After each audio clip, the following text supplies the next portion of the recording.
নমস্কার বন্ধুরা, আমার ভিডিওতে আপনাদেরকে স্বাগত জানাই। আপনাদের সকলের জন্য রইল অনেক অনেক শুভকামনা। প্রথমেই বলে রাখি, আমার ভিডিও আর অডিওর মধ্যে মিল খুঁজতে যাবেন না, তাহলে কিন্তু হতাশ হবেন। হ্যাঁ, হতাশ বলতে মনে পড়ল, আপনাদের প্রত্যেকের জীবনেই কি এই ফ্রাস্ট্রেশনের আবির্ভাব ঘটেছে? যদি ঘটে থাকে তাহলে তাই নিয়ে দুটো কথা বলি। আমরা ফ্রাস্ট্রেশন কখন থাকি? আমরা তখনই ফ্রাস্ট্রেশন থাকি যখন আমাদের লাইফে কিছু অ্যাচিভ করা, অলমোস্ট অ্যাচিভ করা জিনিস আমরা পাই না। সেই অ্যাচিভ করার অনুভূতিটাই আমাদেরকে ফ্রাস্ট্রেশনের দিকে টেনে নিয়ে যায়। যে আমি জিনিসটা পেলাম না, এই জিনিসটার চিন্তায় আমাদেরকে কুরে কুরে ডিপ্রেশন, ফ্রাস্ট্রেশন এসব নানান রকম নতুন নতুন স্টেশনে ঘুরতে নিয়ে যায়। আর তখনই আমাদের মধ্যে এই ফ্রাস্ট্রেশনের, ডিপ্রেশনের জন্ম নেয়। আমাদের মধ্যে কেন এই ফ্রাস্ট্রেশন, ডিপ্রেশন এই কথাগুলো চলে এসেছে জানেন তো? কারণ আমরা নিজেদেরকে নিয়ে কম ভাবি, আর সেই জিনিসগুলো নিয়ে বেশি ভাবি যেই জিনিসগুলো পাওয়া হয়নি।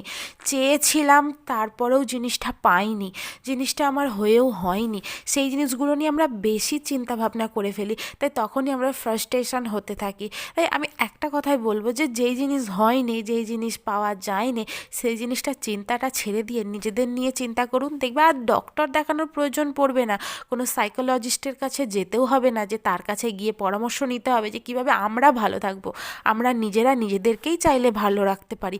আপনার পছন্দ মতো কোনো কাজ বেছে নিন, আর সেই কাজটার মধ্যে নিজেকে ডুবিয়ে রাখুন। দেখবেন আপনি আপনিই সুস্থ হয়ে গেছেন। আপনার আর কোনো মানসিক ডাক্তারের দরকারই পড়বে না। আপনি নিজেকে ভালো রাখতে শিখে যাবেন। আপনার যখন যেটা মনে হবে, নাচ করুন, গান করুন, খান, আনন্দ করুন, হাসুন, নিজে নিজে হাসুন, কাউকে হাসানোরও দরকার পড়বে না। কে কী ভাবলো, কে কী বললো, তাতে এক মুহূর্তের জন্যও পাত্তা দিতে যাবেন না। জীবনটা আপনার, আপনি কিভাবে থাকবেন সেটা সম্পূর্ণই আপনার বেছে নেওয়ার কথা। আমরা এত বেশি অন্যদের কথায় পাত্তা দিয়ে ফেলি, অন্যদের কথায় গুরুত্ব দিয়ে ফেলি, নিজের কথাটাই ভুলে যাই। যে নিজেও এটাতে ভালো থাকতে পারি সেই কথাটা ভুলে যাই। শুধু অন্যকে কিভাবে ভালো রাখবো, অন্যের কিভাবে মন জয় করব, অন্যের চিন্তা নিয়ে আমরা বেশি থাকি বলেই এই ফ্রাস্ট্রেশন, ডিপ্রেশন এইসব নানান কঠিন কঠিন শব্দ আমাদের লাইফে এন্ট্রি নিয়ে নিয়েছে। এগুলোকে না জাস্ট বন্ধ করে দিন, দেখবেন আপনার লাইফে এগুলো আপনি আউট হয়ে গেছে। যাই হোক, অনেক গল্প হলো।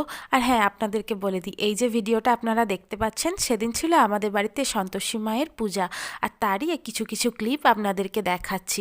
সেদিন আমাদের বাড়িতে কি কি হয়েছিল, মায়ের কিভাবে আমরা আরাধনা করেছিলাম, সেই সবেরই। আর এই যে দেখতে পাচ্ছেন যে ধুনো পোড়ানোর ব্যাপারটা দেখলেন, এটা আমাদের বাড়িতে প্রথাগতভাবে চলে আসছে, আর এটা আমার জেঠিমাই প্রত্যেক বছর করে থাকে।